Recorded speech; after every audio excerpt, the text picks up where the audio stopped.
আজকে মোবাইল দেখাবে আইফোনের একদম ধামাকা ধামাকা অফার।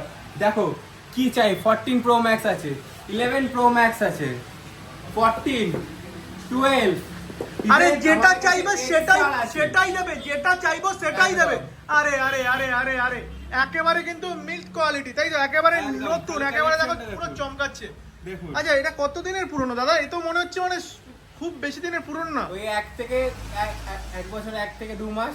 আচ্ছা আচ্ছা, একেবারে কিন্তু একদম নতুন কোয়ালিটি, মানে মানে একেবারে নতুন কন্ডিশনে রয়েছে। দেখো একটাও কিন্তু ক্যাচেস নেই, একদম নেই। শুধু এইটা না, দেখুন আমাদের কাছে S23 আলট্রাও আছে। আচ্ছা ফোনটা দেখুন, একটাও দাগ নেই, ডেন্ট নেই, স্ক্র্যাচ নেই, কিচ্ছু নেই। দেখুন এক্সআরে দেখুন, এত পুরনো ফোন হওয়ার পরও একটা জায়গা তো দাগ নেই। দেখুন মানে আজকে কি পুরো তাহলে new বলতে চাইছি condition। যে পুজোর আগে 7 দিনের মধ্যে সবার হাতে থাকবে আইফোন? একদম একদম। আরে আর কি চাই আজকে তাহলে আইফোন